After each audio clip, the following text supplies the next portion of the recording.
Dear students आज आम पंच इंद्रिय और यार कार्य विषय जानिबा। आम पंच इंद्रिय साहाय्य आमर सारा विश्व को जानी था जेमिति कि आमर आखि कान नाक जीभ और चर्म। आम पंच इंद्रिय साहाय्य कौन करूँ देखु शुणु शुंगु स्वाद बारिपारू आउ स्पर्श और अनुभव करिपारू। ताहले आस आम वर्तमान गोटे गोटे कही विस्तृत भाव में जानिबा। आखि आखि द्वारा आम देखु, नाक नाक द्वारा आम शुंघु, कान कान द्वारा आम शुणु,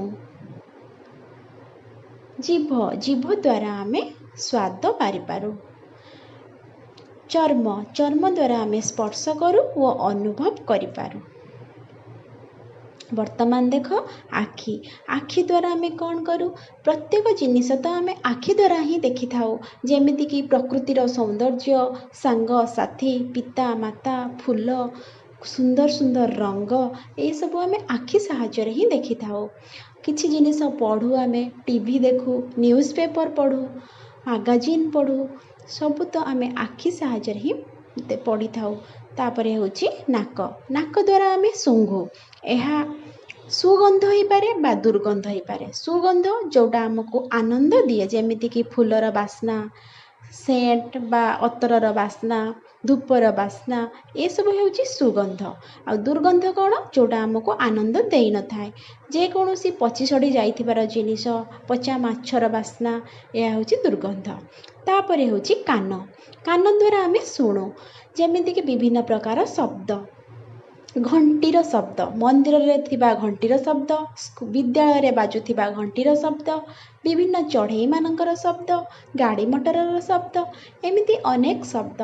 तापरे होची जीभ जीभ द्वारा आम स्वाद बारिपारू स्वाद जेमिति कि सुंदर सुंदर सुस्वादु खाद्य आम जीभ द्वारा जानी था कौटा आमको मिठा लगुची कौटा आमको लुणिया लगुची कौटा आमको पिता लगुची कौटा आमको खट्टा लगुची जेमिति कि लेंबू आमको खट्टा लगुची आम जानूचु जीभ द्वारा जोटा आमको मिठा लगुची केक सेटा आम जानूचु जीभ द्वारा। तापरे होची चर्म चर्म द्वारा आम कौन करूँ स्पर्श बारिपारू आउ अनुभव मध्य करिपारू। जेतेबेले आम ऊपर ठंडा लगुची आम जानूचु चर्म द्वारा कि आमको बहुत गरम लगुची आम से चर्म द्वारा मध्य जानूचु। जेतेबेले गोटे कंटा फोड़ी हो जाउची सेतेबेले मध्य आम से चर्म द्वारा अनुभव करिपारछु जे आमको कौन गोटे फोड़ी हो जाउची।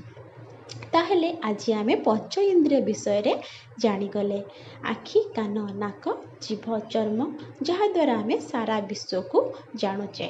धन्यवाद।